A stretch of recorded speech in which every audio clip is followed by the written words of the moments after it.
Bang Kamarudin Simanjuntak, pengacara keluarga Brigadir Yosua. Abang sudah tahu maksud dari motif sensitif dan hanya boleh didengar orang dewasa. Kita semua di sini sudah dewasa nih Bang, jadi boleh mendengarnya. Semua perkara pidana itu konten dewasa. Hanya orang dewasa yang boleh masuk ke ruang sidang pengadilan perkara pidana. Kecuali sidang perkara anak itu memang anak yang menjadi tersangka terdakwa itu boleh masuk ke situ. Nah, itu yang mau dimaksud beliau. Jadi beliau itu bermain apa itu bermain tali gitu loh.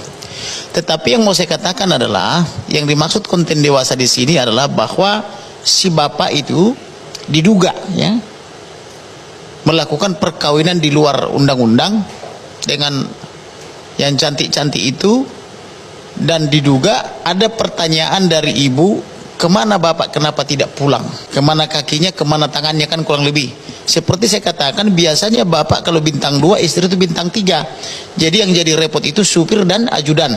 Bagaimana harus menjawab, kan begitu. Mungkin mereka tidak terlatih menjawab sehingga diduga diberitahu.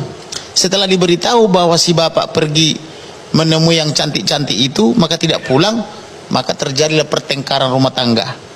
Setelah terjadi pertengkaran, maka ajudan atau almarhum ini yang sudah dia merangkap dua posisi di sana, ajudan dan anak, karena dia juga anak di situ, karena sudah diminta kepada ibunya ke Jambi, ibu yang melahirkan, tapi saya lah menjadi ibu yang merawatkan begitu.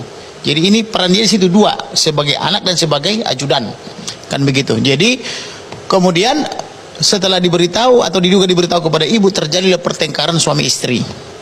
Sejak saat itulah diancam lah ini almarhum ini, sampai dia menangis-nangis tanggal 21 Juni 2022 dan menelepon kekasihnya. Dia tidak memberitahu kepada orang tuanya, tapi kepada kekasih. Biasa kami laki-laki memang begitu, lebih percaya atau lebih nyaman curhat kepada kekasih daripada ke ibu kandung atau ke bapak kandungan begitu. Dikasih tahulah bahwa dia akan dibunuh atau dihabisi, carilah pria lain pengganti saya tidak mungkin lagi menikahi kamu karena saya akan dibunuh. Kemudian bila tidak sempat lagi saya meminta maaf, inilah kesempatan saya meminta maaf, dan apabila saya salah saya mohon dimaafkan, kan begitu. Si sang kekasih yang tidak biasa mendengar curahan hati seperti itu bertanya, yang sakitnya kau bang, katanya, kan begitu. Dan itu terikut semua itu di dalam dokumen elektronik. Dia bilang tidak sakit, tetapi karena dia nangis terseduh-seduh saking takutnya, si kekasih pun ikut nangis juga, dan itu terekam dalam screenshot itu. Kemudian berlanjut lagi kepada tanggal 7. Sebelum tanggal 7 Juli 2022, mereka tanggal 1 itu, dalam arti si bapak dan ibu itu mengundang adiknya yang anggota Polri, diberi hadiah uang 5 juta, diberi apa namanya itu dompet merek Pedro, dan dijanjikan diurus kepindahannya ke Polda Jambi supaya dekat dengan ibunya. Itu untuk adik yang bontot, yang juga polisi berdinas di Myanmar. Itu sebelum kematian Yosua? Sebelum kematian. Itu sebelum berangkat mereka ke Magelang itu tanggal 1. Tanggal 2 berangkat mereka bersama-sama ke Magelang. Di Magelang terjadi lagi keributan rumah tangga antara si bapak dan si ibu, diduga bertengkar lagi sampai ada nangis-nangis. Karena kenapa? Di sana diduga si wanita cantik ini mengadu ke si bapak bahwa dia akan mundur dari instansinya, instansi tempat si cantik bekerja. Nah, sehingga membuat si bapak ini emosional. Nah, terjadilah di situ pertengkaran, ada yang nangis-nangis. Kemudian karena terjadi pertengkaran, si bapak pergi pulang duluan, tidak bersama-sama lagi baliknya. Dia pulang diduga naik pesawat dengan ajudan yang diduga selama ini sering menghasut, itu inisial D.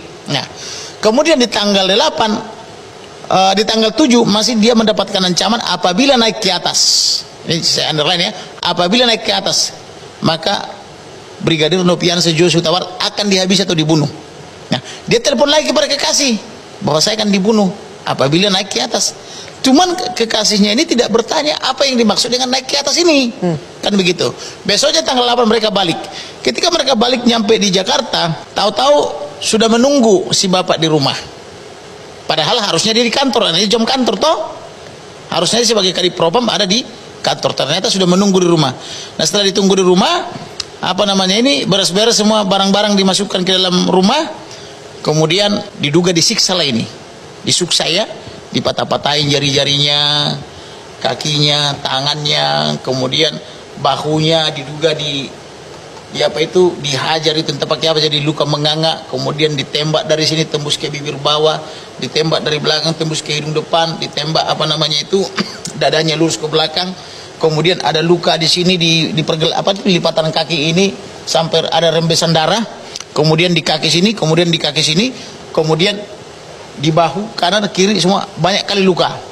Padahal menurut penerangan Karopenmas Polri dia hanya ditembak 5 kali kena 4. Kenapa lukanya melebihi 10? Oke. Nah, itulah kira-kira apa konklusi. Makanya begitu saya dengar ini apa namanya dari ibunya tentang mereka juga diserahkan mayat tak boleh dibuka.